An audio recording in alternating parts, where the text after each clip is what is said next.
नमस्कार विद्यार्थी मित्रांनो, अभ्यास मित्र परिवारामध्ये तुम्हा सर्वांचं स्वागत आहे. मित्रांनो, आज आपण 2 आणि त्याचबरोबर 3 एप्रिल रोजीच्या चालू घडामोडीचा अभ्यास करणार आहोत.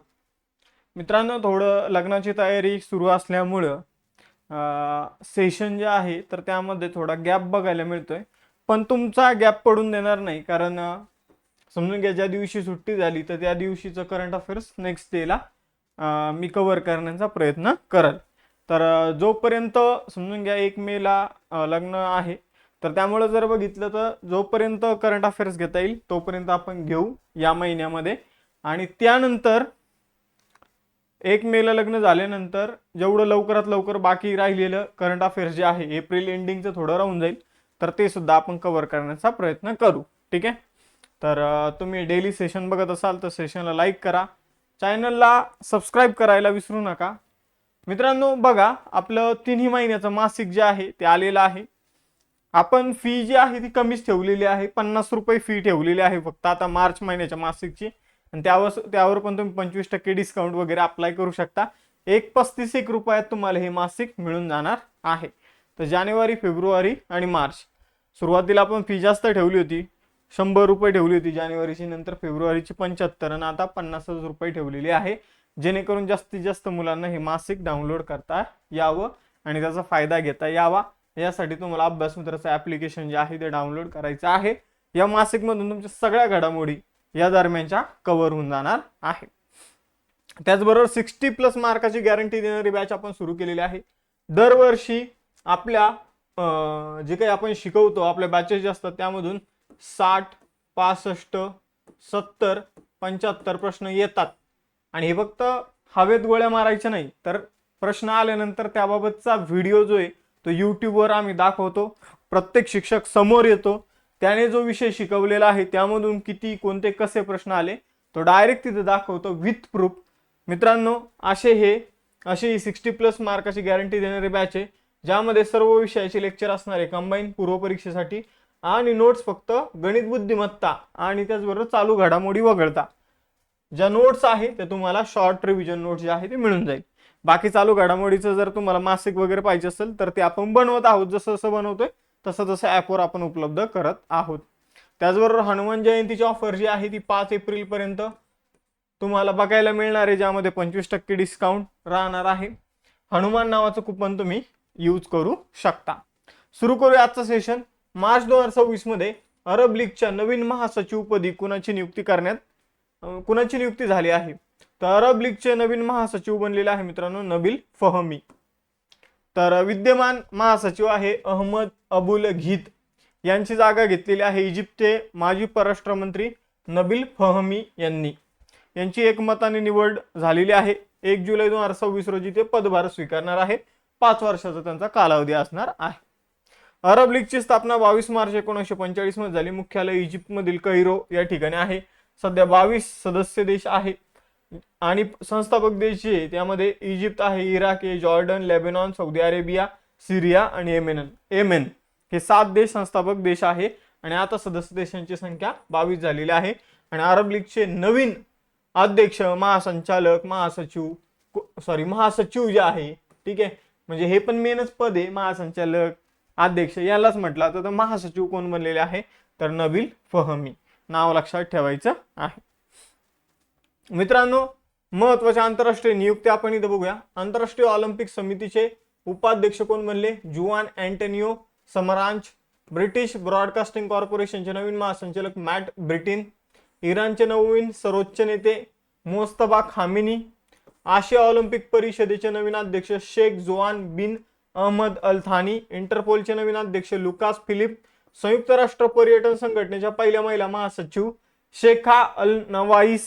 न्यू डेव्हलपमेंट बँकेचे नवनियुक्त उपाध्यक्ष डॉक्टर राजीव रंजन. आंतरराष्ट्रीय नाणेनिधीचे कार्यकारी संचालक उर्जित पटेल.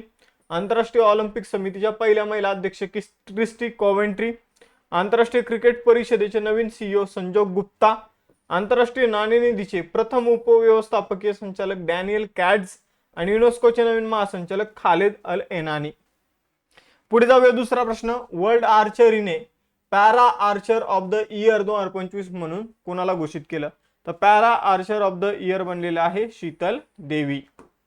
मित्रांनो, शीतल देवी या केवळ प्रतिष्ठित हा पुरस्कार जिंकणाऱ्या पहिल्या तीरंदाजच नाही, तर ते जगातील पहिल्या हात नसलेल्या आंतरराष्ट्रीय महिला तीरंदाज देखील आहे. म्हणजे ह्या बाण जे आहे त्या पायाच्या साहाय्याने चालवतात. तर आपण जर बघितलं para archer of the year पुरस्कार जो आहे तो शीतल देवी यांना मिळालेला आहे आणि हात नसलेल्या महिलाला पहिल्यांदाच हा पुरस्कार जो आहे तो मिळालेला आहे. मित्रांनो, पॅरिस 2024 मध्ये पॅराऑलिम्पिक खेळामध्ये राकेश कुमार सोबत मिश्र सांघिक प्रकारामध्ये कांस्य पदक जिंकल्यानंतर आपण जर बघितलं तर जिंकल्यामुळं तिला हा सन्मान जो आहे तो सध्या मिळत आहे. मित्रांनो, तर लक्षात ठेवायचं आहे शीतल देवी नाव खूप फेमस आहे. जगातील पहिल्या हात नसलेल्या आंतरराष्ट्रीय महिला तीरंदाज आहे या शीतल देवी. या जम्मू काश्मीरच्या किश्तवार जिल्ह्यातील रहिवासी आहे. पुढे जाऊया. जल जीवन मिशन 2.0 अंतर्गत सुधारणांसाठी सामंजस्य करारावर स्वाक्षरी करणारं भारतातील 12वं राज्य कोणतं आहे? तर जल जीवन मिशन जे आहे मित्रांनो ते आपण 2019 मध्ये सुरू केलं होतं. ग्रामीण भागातील प्रत्येक व्यक्तीला पिण्याचं 55 लिटर पाणी उपलब्ध करून देण्यासाठी आपण हे सुरू केलं होतं. जे 2024 पर्यंत काय झालं होतं, कंप्लीट झालं. म्हणजे 2024 पर्यंत त्याचा कालावधी होता, 2024 पर्यंतचं गोल होतं, पण आपले टार्गेट काय अचीव झाले नाही. म्हणून आपण त्याला आता वाढवलेलं आहे, नाव दिलेलं आहे जल जीवन मिशन 2.0. मग आता याला जल जीवन मिशन 2.0 चा जो काही करार आहे त्यावर स्वाक्षरी करणार 12वं राज्य आहे मेघालय. तर एवढं आपल्याला फक्त इथं माहित असणं गरजेचं आहे. याला कधीपर्यंत वाढवण्यात आलेलं आहे? डिसेंबर 2028 पर्यंत याला वाढवण्यात आलेलं आहे. आणि याला आता जल जीवन मिशन 2.0 म्हटलं जाणार आहे. आणि 8.69 लाख कोटी रुपये इथं खर्च केले जाणार आहे. हा कराराचा मुख्य उद्देश काय? तर ग्रामीण पाणी पुरवठा प्रणालीला अधिक प्रभावी उत्तरदायी बनवणे. या अंतर्गत ग्रामपंचायती, ग्राम पाणी व स्वच्छता समित्यांना सक्षम करून स्थानिक पातळीवरील पाणी व्यवस्थापनाची जबाबदारी देण्यात येत आहे. तर मित्रांनो, हे जल जीवन मिशन जे आहे ते प्रामुख्याने कोणत्या भागासाठी आहे? तर ग्रामीण भागासाठी आहे. ही गोष्ट लक्षात ठेवा. आपण 2.0 कधीपर्यंत वाढवलेले हे सुद्धा लक्षात ठेवा, 2028 पर्यंत वाढवलेलं आहे. आणि त्यासाठी जवळपास 8.5 लाख कोटी रुपये खर्च आपण करत आहोत. चौथा प्रश्न आहे, भारतीय रिझर्व्ह बँकेने 1 एप्रिल 2026 रोजी कोणता स्थापना दिवस साजरा केला? तर 1 एप्रिल 2026 रोजी रिझर्व्ह बँकेचा 91वा स्थापना दिवस सेलिब्रेट करण्यात आला. बघा मित्रांनो, आरबीआयचा ऍक्ट कधीचा आहे? तर 1934चा ऍक्ट आहे. आरबीआयची स्थापना या ऍक्ट नुसार कधी झालेली आहे? तर या ऍक्ट नुसार 1 एप्रिल 1935 आरबीआयची काय आहे? स्थापना आहे. मग आरबीआय जी आहे ती इंग्रजांनी स्थापन केली होती. मग आपण जर बघितलं तर आरबीआयचं राष्ट्रीयकरण म्हणजे आरबीआयचे शेअर्स जे आहे ते वेगवेगळ्या खासगी लोकांकडे होते. इंग्रजांनी तिची स्थापना केली होती. मग भारत सरकारने हिला विकत घेण्यासाठी राष्ट्रीयकरणाचा कायदा केला. मग राष्ट्रीयकरणाचा कायदा कधी करण्यात आला? 1948 ला. कधी? 1948 ला. 1948 चा राष्ट्रीयकरणाचा ऍक्ट आहे. आणि त्याचबरोबर हे राष्ट्रीयकरण लागू कधी झालं? तर हे राष्ट्रीयकरण 1 जानेवारी 1949 ला हे राष्ट्रीयकरण लागू झालेलं आहे. आरबीआयने सुरुवातीला भारत आणि ब्रह्मदेश म्हणजेच म्यानमारसाठी काम केलं. नंतर तिने भारत आणि पाकिस्तानसाठी सुद्धा काम केलेलं आहे. मित्रांनो, आरबीआय देशातील मौद्रिक धोरण ठरवणारी एक प्रमुख संस्था आहे. मौद्रिक धोरण. आता मौद्रिक धोरण काय असतं? तर ज्या अंतर्गत महागाईला कंट्रोल केलं जातं. मंदीची परिस्थिती देशामध्ये येऊ दिली जात नाही आणि महागाईला सुद्धा कंट्रोलमध्ये केलं जातं. या धोरणाला काय म्हटलं जातं? मौद्रिक धोरण म्हटलं जातं. तर मित्रांनो, मी सगळी बेसिक इन्फॉर्मेशन दिली. आरबीआयचे पहिले गव्हर्नर होते सर ऑस्बॉर्न स्मिथ. सध्याचे गव्हर्नर आहे संजय मल्होत्रा. तर या काही गोष्टी आपल्याला इथे लक्षात ठेवायच्या आहे. हिल्टन यंग आयोगाच्या शिफारशीनुसार आरबीआयची स्थापना करण्यात आली होती. आरबीआयचं सुरुवातीचं मुख्यालय कोलकाताला होतं. 1937 ला त्याला मुंबईमध्ये शिफ्ट करण्यात आलं होतं. पुढे जाऊया. 5वा प्रश्न आहे, 16 वर्षाखालील मुला मुलींच्या सोशल मीडिया वापरावर बंदी घालणारा आग्नेय आशियातील पहिला देश कोणता आहे? तर 16 वर्षाखालील जे काही मुलं आहे त्याच्या सोशल मीडियावर बंदी घालणारा आग्नेय आशियातील पहिला देश आहे इंडोनेशिया. तर इंडोनेशियाने काय केलेलं आहे? सोशल मीडियाच्या वापरावर इथं बंदी घातलेली आहे. पुढे जाऊया. इंडोनेशिया आग्नेय आशियातील आपण जर बघितलं तर ओशनियामध्ये स्थित असणारा जगातील मोठा द्वीप समूह आहे. म्हणजे हे एक बेट आहे हा देश, म्हणजे याची नवी राजधानी आहे नुसंतारा आणि जुनी राजधानी होती जकार्ता. इंडोनेशियन रुपया तिथलं चलन आहे. 6वा प्रश्न मोस्ट इम्पॉर्टंट आहे.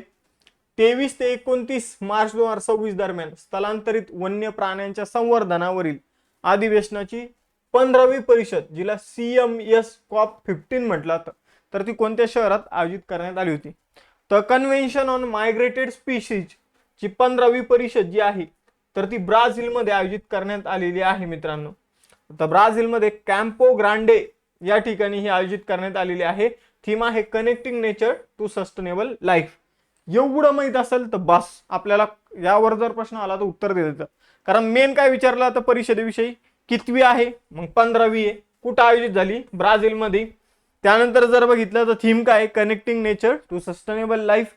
एवढ्या बेसिक गोष्टी माहीत असाव्या लागतात. पुढे जाऊया. ठीक आहे, तर आपण हे सगळ्या गोष्टी इथं बघितलेल्या आहे. पुढे जाऊया. 7वा प्रश्न. भारतीय नौदलाने मार्च 2026 मध्ये IMEX TTX 2026 हा IONS सागरी सराव कोणत्या ठिकाणी यशस्वीपणे पार पडला? तर IMEX 26 हा नौदलाचा युद्ध सराव जो आहे तो कोची मध्ये पार पडलेला आहे. तर भारतीय नौदलाने कोची येथील सागरी युद्ध केंद्रात IMEX TTX 2026 नावाचा सागरी सराव आयोजित केलेला आहे. या सरावात Bangladesh, France, Indonesia, Kenya, Maldives, Mauritius, Myanmar, Seychelles, Singapore, Sri Lanka, Tanzania, Timor Leste या देशांचे प्रतिनिधी देखील सहभागी झाले होते. 8वा प्रश्न आहे. पंतप्रधान नरेंद्र मोदी यांनी श्री महावीर जैन आराधना केंद्रात नव्याने बांधलेल्या सम्राट संप्रती संग्रहालयाचं उद्घाटन कोणत्या ठिकाणी केलं? तर सम्राट संप्रती संग्रहालय जे आहे तर ते श्री महावीर जैन आराधना केंद्रात बांधलेलं आहे.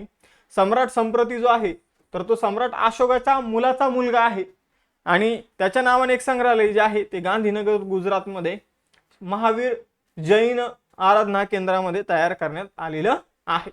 तर मौर्य वंशाचा एक शक्तिशाली राजा होता संप्रती.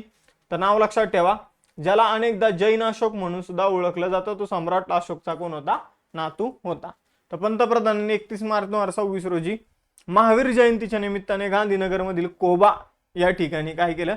सम्राट संप्रती संग्रहालयाचं उद्घाटन केलेलं आहे. पुढील प्रश्न आहे. आमदारांच्या कायदेविषयक कामकाजाचा आणि हस्तक्षेपाचा मागोवा घेण्यासाठी भारतातील पहिलं सार्वजनिक डिजिटल डेटाबेस प्लॅटफॉर्म MLAtrack.com कोणत्या राज्यात सुरू करण्यात आला? तर असे नवीन नवीन उपक्रम जे ते एकच राज्य सुरू करतं ते म्हणजे केरळ. तर केरळमध्ये असे उपक्रम सुरू होते. आपण जर बघितलं केरळ जे त्या भारतातले राज्य 10 वर्ष मागे आणि केरळ 10 वर्ष पुढे. तुम्ही नेहमी बघा चालू घडामोडीचे 15 प्रश्न असले तर काही ना काही केरळशी संबंधित असतं आणि काही ना काही इनोव्हेटिव्ह आपल्याला बघायला मिळतं. तर केरळच्या विधानसभेने जे आमदार लोक आहे तर त्यांना कायदेविषयक कामकाजाची सर्वसमावेशक माहिती देण्यासाठी MLAtrack.com नावाचं एक डिजिटल व्यासपीठ सुरू केलेलं आहे. पुढे जाऊया. 10वा प्रश्न. मार्च 2026 मध्ये एका दशकानंतर जम्प स्टार्ट तंत्रज्ञानाचा वापर करून लुप्तप्राय ग्रेट इंडियन बस्टर्डचे एक निरोगी पिल्लू कोणत्या ठिकाणी जन्माला आले? तर मालढोंग नावाचा पक्षी जो प्रामुख्याने राजस्थानमध्ये आढळतो. मग एक जम्प स्टार्ट नावाचं तंत्रज्ञान वापरून हा पक्षी जो आहे तर तो बनवण्यात आलेला आहे. म्हणजे जसं DNAचा वापर करून त्याला तयार करण्यात आलेलं आहे. ठीक आहे, तर अशा प्रकारचा प्रयोग जो आहे तो कच्छ या ठिकाणी झालेला आहे आणि तिथे ग्रेट इंडियन बस्टर्डचं एक निरोगी पिल्लू जे आहे ते जन्माला आलेलं आहे. तर जम्प स्टार्ट तंत्रज्ञान हे अत्यंत कमी संख्येने जीव तयार करण्यासाठी कृत्रिम रेतन आणि इन विट्रो प्रजनन यासारख्या पद्धतीचा वापर केला जातो. आणि मग आपण जर बघितलं तर माळढोक हा पक्षी त्या तंत्रज्ञानाचा वापर करून कच्छ गुजरातमध्ये तयार करण्यात आलेला आहे. हा राजस्थानचा एक राज्य पक्षी माळढोक IUCNच्या लाल यादीमध्ये अत्यंत संकटग्रस्त सूचीमध्ये तो सूचीबद्ध आहे. पुढील प्रश्न आहे. अमेरिकन मेजर लीग क्रिकेट मध्ये सामील होणारा पहिला भारतीय आंतरराष्ट्रीय खेळाडू कोण ठरला? तर अमेरिकन मेजर लीग क्रिकेटमध्ये कोण समाविष्ट झालेले? रविचंद्रन अश्विन. आणि हा पहिला भारतीय खेळाडू आहे या लीग मध्ये सामील होणारा.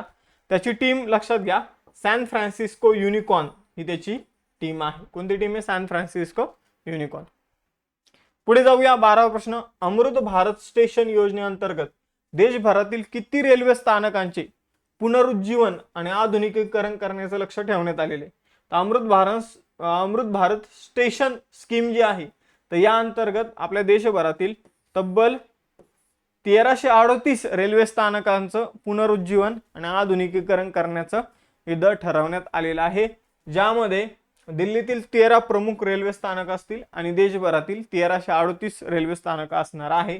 या प्रकल्पाचा उद्देश स्थानकांना आधुनिक सुविधांनी सुसज्ज आणि प्रवाशांसाठी आरामदायक बनवणे। 2022-23 मध्ये अमृत भारत स्टेशन योजना सुरू झाली होती। पुढील प्रश्न आहे, मार्च 2026 मध्ये परराष्ट्र मंत्री डॉक्टर एस जयशंकर यांनी कोणत्या देशात G7 परराष्ट्र मंत्र्याच्या बैठकीत भाग घेतला? तर G7 परराष्ट्र मंत्र्याची बैठक फ्रान्समध्ये झाली होती मित्रांनो। तर आपण जर बघितलं तर फ्रान्समधील वॉक्स दे सेन या ठिकाणी G7 परराष्ट्र मंत्र्याची बैठक 26 ते 27 मार्च मध्ये झालेली आहे। ही बैठक फ्रान्सचे युरोप आणि परराष्ट्र व्यवहार मंत्री जीन नोएल बॅरो यांच्या निमंत्रणावरून आयोजित करण्यात आली होती। पुढील प्रश्न आहे, स्पॅनिश पॅरा बॅडमिंटन इंटरनॅशनल 2026 मध्ये कोणत्या भारतीय पॅरालिम्पिक खेळाडूने 1 सुवर्ण आणि 2 रौप्य पदक एकूण 3 पदकं जिंकली? तर स्पॅनिश पॅरा बॅडमिंटन इंटरनॅशनल 2026 मध्ये प्रमोद भगत याने 1 सुवर्ण पदक आणि 2 रौप्य पदक जे आहे ती जिंकलेली आहे। तर प्रमोद भगत नाव लक्षात ठेवा। मनीष रामदास सोबत मिश्र दुहेरी प्रकाराने सुवर्ण पदक जिंकलं आणि त्याने काय केलेले तर 2 रौप्य पदक सुद्धा जिंकलेले आहेत। 1 सुवर्ण आणि 2 रौप्य एवढंच लक्षात ठेवा, कोणासोबत जिंकलं हे नाही लक्षात ठेवलं तरी चालेल। पुढे जाऊया 15वा प्रश्न, भारतीय हवाई दल आपल्या MiG-29 लढाऊ विमानांमधील R-73 क्षेपणास्त्राच्या जागी कोणती नवीन क्षेपणास्त्र प्रणाली बसवणार आहे? तर आपण जर बघितलं तर अस्राम नावाची एक प्रणाली आहे, संरक्षण प्रणाली, तर ती MiG-29 लढाऊ विमानात R-73 क्षेपणास्त्राच्या जागी बसवली जाणार आहे। तर advance short range air to air missile असं याचं नाव आहे आणि हे कुणाची जागा घेणार आहे? R-73 मिसाईलची ते जागा घेणार आहे। तर अस्राम जे आहे ते युरोपियन डिझाईन असलेलं कमी पल्ल्याचं हवेतून हवेत मारा करणारं क्षेपणास्त्र आहे, जे युरोपियन संरक्षण कंपनी MBD ने तयार केलेलं आहे। त्याचा पल्ला 25 किलोमीटर पेक्षा जास्त असून तो सोव्हिएतकालीन R-73 क्षेपणास्त्राच्या पल्ल्याच्या दुपटीहून अधिक आहे। मित्रांनो, आता आपण 3 एप्रिल रोजीच्या चालू घडामोडीचा अभ्यास करूया। आपण 3 महिन्याचं मासिक जे आहे ते आपल्या ॲपवर उपलब्ध करून दिलेले, तिथून तुम्ही ते डाउनलोड करू शकता। प्लस कंबाईनची 60+ मार्काची गॅरंटी देणारे बॅच आम्ही तुम्हाला उपलब्ध करून देतोय, ज्यामध्ये जेवढे लेक्चर दिले तेवढेच करा, परफेक्ट करा, 100% 60+ मार्क तुमचे कुठे गेले नाही। आपण जर बघितलं तर हनुमान जयंतीची ऑफर आहे, 25% ऑफ आहे इतर सर्व बॅचेसवर। आपण जर बघितलं 60+ मार्कची बॅच जी ती 999 ला कमीत कमी फी मध्ये तुम्हाला उपलब्ध राहणार आहे 5 एप्रिल पर्यंत। त्यानंतर तिची फी हळूहळू वाढत जाऊन 1,500 पर्यंत जाणार आहे। पण इतर जे आपले बॅचेस आहे त्यावर तुम्हाला डिस्काउंट बघायला मिळेल 25%। पुढे जाऊया, 3 एप्रिलचे आता सगळे प्रश्न आपण इथं बघून घेऊया, सगळ्या चालू घडामोडी कव्हर करू। तर प्रश्न क्रमांक 1 आहे, मियामी ओपन टेनिस 2026 मध्ये पुरुष एकेरीचे विजेतेपद जिंकून सनशाईन डबल कोणी पूर्ण केलेलं आहे? तर सनशाईन डबल म्हणजे समजून घ्या की जे काही टेनिस हार्ड कोर्टवर खेळलं जातं। हार्ड कोर्ट म्हणजे काय असतं, तर अशी मॅट असते, मॅट टाकलेली असते। टेनिस 3 प्रकारात खेळलं जातं, एक म्हणजे लाल मातीवर, दुसरं घासाच्या ग्राउंडवर आणि तिसरं म्हणजे मॅट टाकलेली असते, तर त्या मॅटवर खेळवलं जातं, तर त्याला म्हटलं आता हार्ड कोर्ट। मग हार्ड कोर्टवर समजून घ्या एखाद्याने सलग 2 स्पर्धा जिंकल्या तर त्याला म्हटलं आता सनशाईन डबल। तर आपण जर बघितलं मियामी ओपन टेनिस 2026 स्पर्धा जिंकून सनशाईन डबल जे आहे ते जनिक सिन्नरने जिंकलेलं आहे। तर आपण जर बघितलं जनिक सिन्नरने पुरुषांमध्ये ही स्पर्धा जी आहे ती जिंकलेली आहे। इटालियन टेनिसपटू आहे, उपविजेता राहिलेला आहे जिरी लेहका। आणि सनशाईन डबल म्हणजे काय मी तुम्हाला सांगितलं त्या अगोदर त्याने इंडियन वेल्स ओपन ही स्पर्धा जिंकली होती। महिलांमध्ये अरिना सबलेन्का जी बेलारुशी तिने ही स्पर्धा जिंकलेली आहे। आता रिसेंटली झालेल्या सगळ्या स्पर्धांची विजेते बघूया। ऑस्ट्रेलियन ओपन 2026 महिलांमध्ये कोणी जिंकली? एलेना रायबकिनाने जिंकली, जी कझाकिस्तानची, तिने अरिना सबलेन्काला हरवलं होतं। आणि पुरुषांमध्ये ऑस्ट्रेलियन ओपन कोणी जिंकलं होतं? तर कार्लोस अल्कराजने जिंकलेला आहे स्पेनच्या। पुढे जाऊया, WPL वुमन्स प्रीमियर लीग RCBने जिंकली। 87 वरिष्ठ राष्ट्रीय बॅडमिंटन चॅम्पियनशिप 2025 महिला एकेरीचे विजेतेपद सूर्य करिश्मा तामिरी हिने जिंकलं। Indian open super 750 badminton tournament 2026 पुरुषांमध्ये लिन चुन ई याने जिंकलेले आहे। तैवानचा खेळाडू आहे.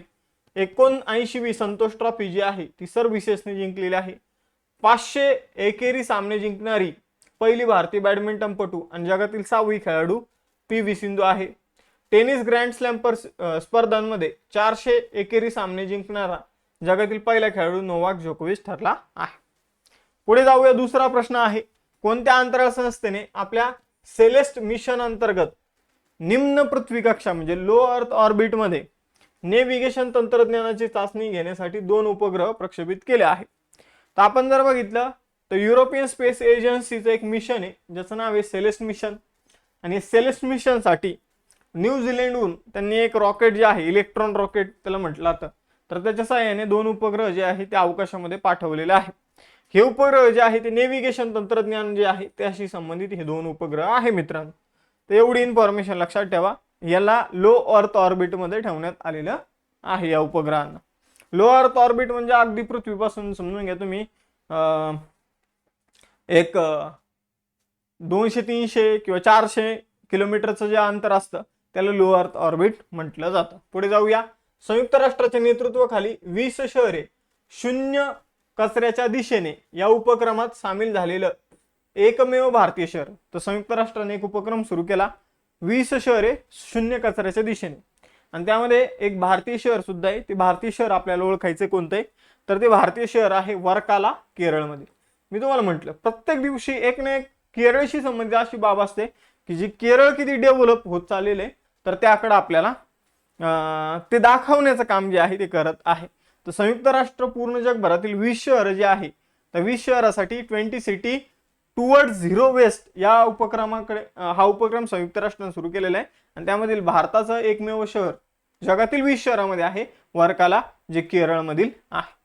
पुढे जाऊया. 4था प्रश्न, जागतिक ऑटिझम जागरूकता दिन 2026 केव्हा सेलिब्रेट करण्यात आला? 2 एप्रिल. थीम आहे autism and humanity, every life has value. तर एवढं लक्षात ठेवा.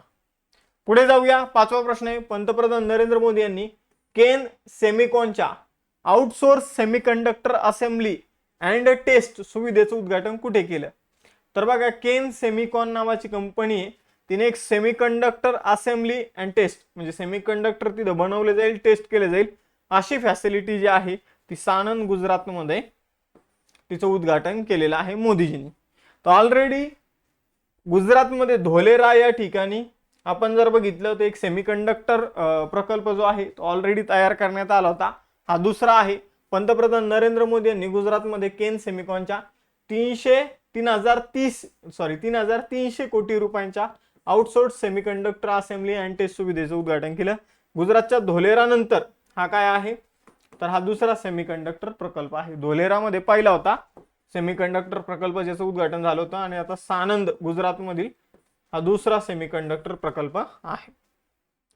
6वा प्रश्न आहे, भारतीय वंशाचे नेते चंद्रिका प्रसाद संतोखी यांच्या वयाच्या 67व्या वर्षी निधन झालं.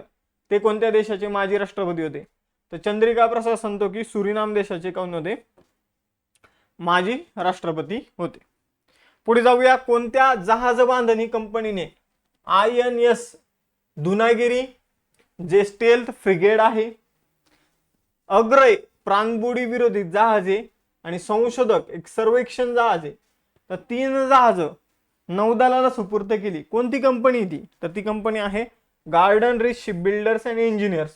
यांनी INS दुनागिरी, अग्रय आणि संशोधक हे जहाज जे आहे ते नौदलाला दिलेले आहे. पुढील प्रश्न आहे, भारताचे पहिले राष्ट्रीय खोल समुद्रातील जीवजंतू भांडार म्हणून घोषित केलेले भावसागर केंद्र कुठे आहे? तर आपण जर बघितलं तर भारतातील पहिलं राष्ट्रीय खोल समुद्रातील जे काही जीवजंतू, मासे वगैरे असणार आहे, तर या जीवजंतूंचं भांडार म्हणून घोषित केलेलं भावसागर केंद्र कोची, केरळमध्ये आहे. तर केरळमधील कोची येथे centre for marine living resources and इकॉलॉजीच्या भावसागर केंद्राला भारतातील पहिलं राष्ट्रीय खोल समुद्रातील जीवजंतूचं भांडार म्हणून मान्यता देण्यात आलेली आहे. पर्यावरण, वन आणि हवामान बदल मंत्रालयाने जैविक विविधता कायदा 2002च्या कलम 39 अंतर्गत हा दर्जा दिलेला आहे. हे केंद्र खोल समुद्राच्या जैविक वारशाचं संवर्धन करण्यासाठी कार्यरत राहणार आहे. पुढे जाऊया. 9वा प्रश्न, कोणत्या राज्याच्या विधानसभेने गिग कामगारांच्या संरक्षणासाठी प्लॅटफॉर्म आधारित गिग वर्कर्स नोंदणी सामाजिक सुरक्षा कल्याण विधेयक 2026 मंजूर केलं? पहिले हे समजून घेऊया की गिग वर्कर्स असतं काय. तर जे त्यांच्यासाठी शब्द वापरला होता एक फ्रीलान्सर, म्हणजे जे त्यांना फुल टाइम जॉब नसतो करायचा, तात्पुरतं काम करायचं असतं, पैसे मिळवायचे असते आणि समजून घ्या की सर्वाईव्ह करायचं असतं. जसं की तुम्ही झेप्टो डिलिव्हरी वगैरे बघितलं असेल, झेप्टो घ्या, झोमॅटो घ्या, स्विगी घ्या किंवा टॅक्सी वगैरे जे चालवतात, तर टेम्पररी कालावधीसाठी ते काय करत असतात, जोपर्यंत फुल टाइम सेटल वगैरे होत नाही तर तेवढ्या कालावधीसाठी ते ह्या गोष्टी करत असतात. यांना म्हटलं तर गिग वर्कर्स. तर त्यांना सुरक्षा देण्यासाठी तेलंगणा सरकारने एक विधेयक जे आहे ते मंजूर केलेलं आहे मित्रांनो. विधेयकाचं नाव आहे गिग वर्कर्स नोंदणी सामाजिक सुरक्षा कल्याण आणि कल्याण विधेयक 2026. तर याला मंजूर करण्यात आलेला आहे. आणि कशासाठी, तर या वर्कर्सना सामाजिक सुरक्षाचा हक्क देण्यासाठी, कायदेशीर मान्यता देण्यासाठी हे विधेयक जे आहे ते मंजूर झालेलं आहे. पुढील प्रश्न आहे, सागरी आणि उभयचर क्षमता वाढवण्यासाठी भारताने द्वीपशक्ती हा त्रिसैन्य सराव कुठे आयोजित केला? तर द्वीपशक्ती जे आहे, सागरी भागाची सुरक्षा आणि त्याचबरोबर सागर आणि जमिनीतील सुरक्षा वाढवण्यासाठी द्वीपशक्ती हा उपक्रम जो आहे तर तो अंदमान निकोबार या ठिकाणी आयोजित करण्यात आला. यामध्ये त्रिसैन्य सराव म्हणजे आर्मी, नेव्ही आणि एअरफोर्स तिघांनी पण सहभाग घेतला होता. पुढे जाऊया. पुढील प्रश्न आहे, 27 ते 29 मार्च 2026 दरम्यान पहिली जागतिक बौद्ध शांतता परिषद 2026 कोठे आयोजित केली जात आहे? तर आता नीट लक्ष द्या मी काय बोलतोय. पहिली जागतिक बौद्ध शांतता परिषद तर ही आयोजित केली जात आहे मित्रांनो हैदराबाद तेलंगणामध्ये. पहिली जागतिक बौद्ध शांतता परिषद. आणि यापूर्वी 31 मार्चला उत्तर प्रदेश मधील कुशीनगर या ठिकाणी आंतरराष्ट्रीय बौद्ध परिषद 2026 आयोजित करण्यात आली. तर आंतरराष्ट्रीय बौद्ध परिषद वेगळी, जी 31 मार्च 2026 युपी मध्ये कुशीनगर मध्ये आयोजित करण्यात आली, आणि ही पहिली जागतिक बौद्ध शांतता परिषद वेगळी, जी हैदराबाद तेलंगणामध्ये आयोजित करण्यात आलेली आहे. तर तेलंगणाला बौद्ध वारसा, राजनैतिक आणि शांतता निर्मितीचे केंद्र म्हणून स्थापित करणं हे या परिषदेचं मुख्य उद्दिष्ट आहे. पुढील प्रश्न आहे, यामाहा म्युझिक इंडियाने आपला नवीन ब्रँड अँबॅसेडर म्हणून कुणाची नियुक्ती केली? तर AR रेहमानची. यामाहा इंडियाने आपला म्युझिक ब्रँड अँबॅसेडर म्हणून AR रेहमानला नियुक्त केलेला आहे. आता महत्वाचे ब्रँड अँबॅसेडर आपण इथे बघूया. जनगणना 2027 साठी ब्रँड अँबॅसेडर आहे सुदर्शन पटनायक. भीम पेमेंट ॲपचे ब्रँड अँबॅसेडर आहे MS धोनी. युनिक्लो नावाची कंपनी, त्याचे brand ambassador Jasprit Bumrah. ICC T20 विश्वचषकाचे ब्रँड अँबॅसेडर होते रोहित शर्मा. सिटी युनियन बँकेचे ब्रँड अँबॅसेडर आहे रवींद्र जडेजा. हरियाणा राज्य महिला आयोगाचे ब्रँड अँबॅसेडर आहे शफाली वर्मा.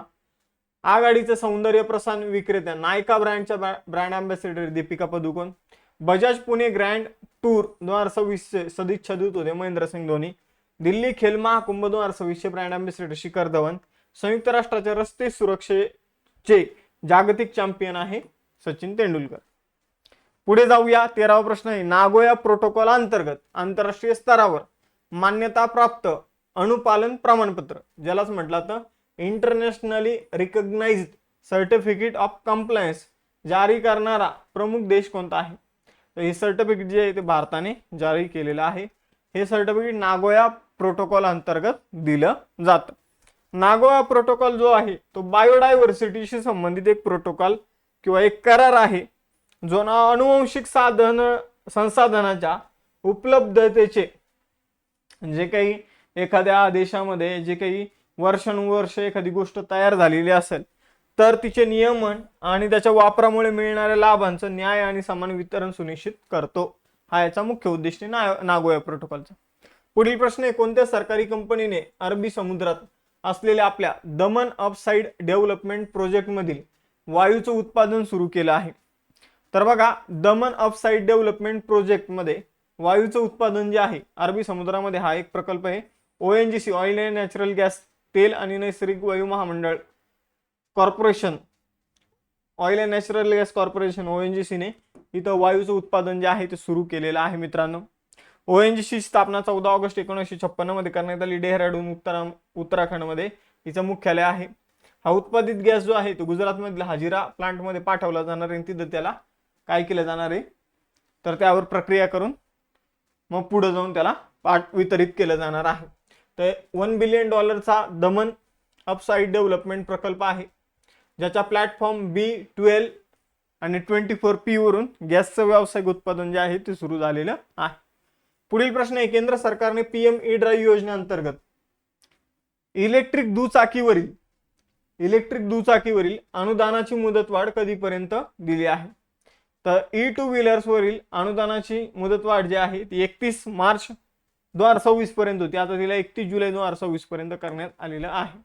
तर PM E-ड्राईव्ह योजना एक सुरू झालेली आहे, ज्यामध्ये इलेक्ट्रॉनिक वाहन घेत असेल तर सरकार अनुदान देतं आणि मग त्या अनुदानाची स्कीम जी आहे ती 31 मार्चला संपणार होती, पण तिला आता वाढून 31 जुलै 2026 करण्यात आलेला आहे. आजच्या सेशनचे टेस्ट क्वेश्चन आहे, para archer of the year पुरस्कार कोणाला मिळाला? मियामी ओपन कोणी जिंकलं? स्थलांतरित वन्य प्राण्यांच्या संवर्धनातील अधिवेशनाची 15वी परिषद CMS COP15 कुठे आयोजित करण्यात येत आहे? आणि G7 परराष्ट्र मंत्र्यांची बैठक कुठे आयोजित करण्यात येते हे तुम्हाला सांगायचं आहे. अशा प्रकारे आजचं आपलं सेशन इथे समाप्त झालं. आय होप तुम्हाला सेशन आवडलं असेल. सेशनला लाईक करा, चॅनल सबस्क्राईब करा. मासिक डाउनलोड करण्यासाठी अभ्यास मित्र ॲप आणि बॅचेस जॉईन करण्यासाठी ॲप डाउनलोड करायला विसरू नका. धन्यवाद. भेटूया नेक्स्ट सेशनमध्ये. चलो बाय बाय. जय हिंद.